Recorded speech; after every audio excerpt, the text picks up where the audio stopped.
इस टाइम हालत कैसी हो गई है, मैं खुद पे अभी ज़्यादा फोकस नहीं कर पा रही हूँ, लेकिन फिलहाल जो भी है शेयर कर दे रही हूँ।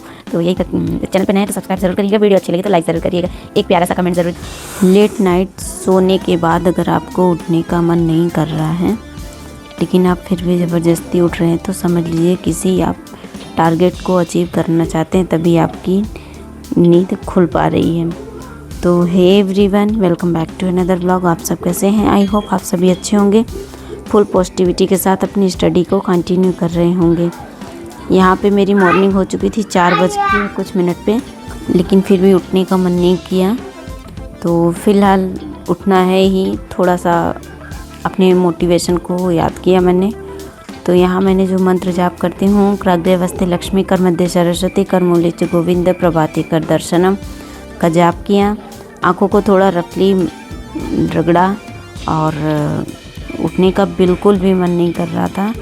तो फ़िलहाल उठी मैं और अपनी लाइट को ऑन किया, और मेरा टेबल देख सकते हैं कैसा भरा भरा है। इस टेबल पे हम लोग कल गए थे भात खाने, तो वहाँ से जो प्रसाद लाए थे पन्नी रखा है पूरा।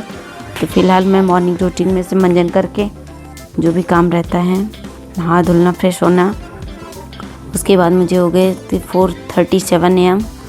उसके बाद मैं लग गई थी अपनी स्टडी में। तो नहाने के बाद थोड़ा सा ठंड लगता है, तो मैंने अपने लिए चाय बनाया, गर्म पानी पिया। तो यहाँ पे मैं पहले संस्कृत की क्लास देख रही हूँ, मैराथन। और मैराथन क्लास में जो मुझे लग रहा है कि लिखने लायक है, मैं उससे अपनी नोट्स में लिख रही हूँ। और फिर मैंने उसको थोड़ा सा लर्न करने का प्रयास किया, क्योंकि शब्द रूप में मैंने जो कुछ पढ़ा है और पहले भी पढ़ा था, काफ़ी ज़्यादा बेनिफिट था। इसलिए लास्ट टाइम ये करिएगा, जो मैराथन में आपको इजी लगे या लिखने लायक लगे, आप उसे ज़रूर लिखिए। लिखने से आप, जैसे कल एग्ज़ाम है, उसके 2 दिन पहले आप रिवाइज़ कर लीजिए, तो आपका काफ़ी बेसिक कॉन्सेप्ट क्लियर हो जाता है। तो वर्षा मैम से अच्छा कोई पढ़ा नहीं पाता संस्कृत, तो हमारे हिसाब से एकदम बेनिफिट हैं।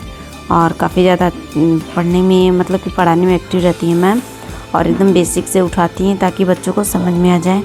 यहाँ मैंने टाइमर लगा दिया था, तो फ़िलहाल इसको मैंने 45 सेकंड तक किया।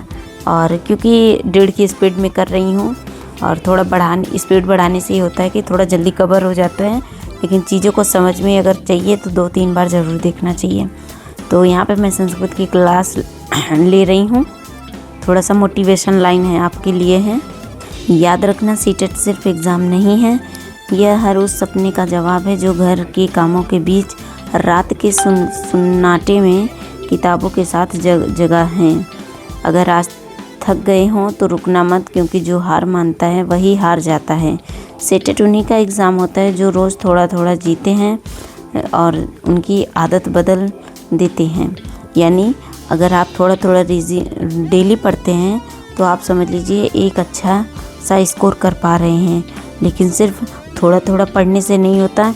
इस सीटेट में जो है करंट ऑफ माइंड का प्रयोग होना चाहिए, ये थ्योरिकल नहीं है। इसमें तुरंत आपको, जैसे कि क्वेश्चंस आ गया बच्चे के अकॉर्डिंग, तो आपको बच्चे के ही अकॉर्डिंग आंसर देना है। आपको वहाँ पे ईगो लेके नहीं जाना है सेंटर में कि नहीं हम पढ़ा रहे तो हमारा चलेगा, ऐसा कुछ नहीं है। तो फ़िलहाल मैंने कुछ संस्कृत के जो मैं लिख रही हूँ वो लिखा शब्द रूप, और कुछ स्ट्रेटेजी मैं आपको क्लियर बता दे रही हूँ। डेली 3 सब्जेक्ट पक्का करो, यानी 3 PYQ ज़रूर लगाइए। पेडागोजी को प्रायोरिटी दीजिए। 30 क्वेश्चन, यानी उसमें से मान लीजिए अगर 15 नंबर के आपके क्वेश्चंस आ रहे हैं, तो 15 नंबर आपके पेडागोजी के क्वेश्चंस आएंगे।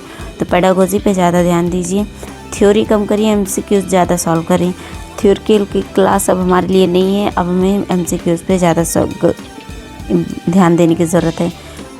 गलतियों की कॉपी बनाइए, I mean कि जब आप गलतियाँ कर रहे हैं तो उसे एनालाइज़ करिए कि हमारा कहाँ गलत हो रहा है। रोज़ एक mock test, daily mock test दीजिए, क्योंकि अगर आप मॉक टेस्ट दे रहे हैं टाइम मैनेजमेंट में काफ़ी हेल्पफुल होगा। और अगर आप मॉक टेस्ट नहीं दे पा रहे हैं तो 50 क्वेश्चन प्रैक्टिस ज़रूर करें। इससे हमारा होगा कि अगर क्वेश्चंस में गलत हो रहा है तो उसे आप एनालाइज जब करेंगे तो आपका बेसिक जो है कॉन्सेप्ट क्लियर भी होगा। और एनालाइज करने से ये होगा कि जो चीज़ों को हम गलत कर पा रहे हैं उसे हम सीख जाएंगे कि हमारा ये कॉन्सेप्ट कहाँ से गलत हो रहा है। तो फिर मैंने संस्कृत के बाद CDP की क्लास लिया। अभी मैंने मैराथन क्लास पूरा अटेम्प्ट नहीं किया है। मैंने 3 घंटे का मैराथन क्लास कंप्लीट किया। अभी हमें 5 घंटे का मैराथन क्लास करना है। तो मैंने यहाँ भी 1.5 की स्पीड में कर रही हूँ। और ये सचिन सर की मैराथन क्लास में कॉपी में नोट्स नहीं कर पा रही हूँ, बिकॉज़ लिखने में ज़्यादा टाइम चला जा रहा है। तो हमें ऐसा लगता है कि एक बार औरली हम देख ले, फिर उसके बाद जो PYQ का हमने बुक सॉल्व किया है वहाँ से क्वेश्चन सॉल्व करते हैं तो ज़्यादा बेनिफिट रहता है। उसके बाद थोड़ा सा मुझे नींद आने लगी थी तो मैं सो गई थी, क्योंकि मॉर्निंग में जगती हूँ तो थोड़ा 1-2 घंटे का दिन में मैं रेस्ट करती हूँ। अभी बज रहे हैं 7:30, 7:30 बज रहे हैं, रात के 7:30 बज रहे हैं। अभी हमें एक PYQ सॉल्व करना है। थोड़ा हमें कई दिनों से कोल्ड हो रहा था तो गला बैठ गया है हमारा, तो इसकी वजह से ज़्यादा एनर्जी लेवल हाई नहीं है फ़िलहाल। तो अभी मैंने 5 घंटे कुछ मिनट की पढ़ाई कर लिया है, सिर्फ मोबाइल और संस्कृत की क्लास से। मैंने आज PYQ नहीं दिया है। तो मेरा आज का टारगेट ये है कि मैं 50 क्वेश्चन PYQ सॉल्व करूँगी और फिर उसके बाद जो क्वेश्चंस गलत रहेगा उसे एनालाइज करेंगे। इतना करते हमें बच जाएंगे 11। तो उसमें उसके बीच में इन्हें खाना रहेगा और जो भी काम रहेगा उसको करूँगी। तो देखते हैं 50 क्वेश्चन टारगेट करते हैं तो होते होते हम 40 तक आ जाएंगे, क्योंकि हम जितना टारगेट करते हैं तो उससे थोड़ा सा कम ही आ पाते हैं। लेकिन टारगेट जब भी करिए थोड़ा हाई करिए। तो अभी हमारे पास ज़्यादा टाइम नहीं बचा है, तो इसके अकॉर्डिंग हम अपनी मेहनत कंटिन्यू डबल करें या जैसे भी करें, लेकिन हमें कवर करना है। तो फ़िलहाल इस सीटेट की स्ट्रेटजी मैंने शेयर कर दी है। आप लोग देखिए, वहाँ से जो भी बेनिफिट लगता है आप लोग ज़रूर कमेंट करिएगा। और चैनल पे नए हैं तो सब्सक्राइब ज़रूर करिएगा, बेल आइकन ज़रूर प्रेस करिएगा। तो वीडियो में जो भी स्ट्रेटजी रहती है या डेली रूटीन रहता है तो वहाँ तक हम आपसे शेयर कर देते हैं। और कल हम लोग गए थे भात में, ये प्रतापगढ़ में भात था, जगन्नाथ महाराज जी का जो गया जाते हैं वापस आते हैं तो प्रोग्राम होता है भंडारा, तो वहाँ गए थे। तो वहाँ से आए हम लोग 11:30 बजे। फिर उसके बाद कपड़े वपड़े चेंज करने, मुँह धुलने में हमें बज गया 12:30, सोते होते बज गया 1। तो फ़िलहाल यहीं तक टाइम था। तो 3 घंटे का नींद पूरा किया मैंने 3 बजे तक। फिर मैं 4 बजे उठ गई थी और उठने के बाद मैंने जो भी मेरा डेली रूटीन रहता है उसको फॉलो किया। करने के बाद 1.5 घंटे की मैंने पढ़ाई की थी। और फिर यही जो डेली रूटीन में होता है, खाना बनाना, खाओ, मांजो, धुलो, फिर थोड़ा सा पढ़ाई करो, बच्चे आ जाते हैं। मेरा गोल्डन चांस रहता है 4 से इधर 7 बजे के बीच और 9 से या 10 से 2 बजे के बीच, क्योंकि इसमें बच्चे स्कूल जाते हैं और हमें काफ़ी ज़्यादा चांस मिल जाता है पढ़ने का। आने के बाद टाइम नहीं मिल पाता और बच्चों के साथ भी टाइम स्पेंड करना पड़ता है।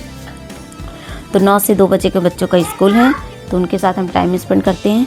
फिर उसके बाद बच्चों का भी एग्ज़ाम 2 तारीख से चालू है तो उनके भी साथ हमें थोड़ा सा रहना है, क्योंकि एग्ज़ाम है बच्चों का भी, तो समझ लीजिए मेरा है।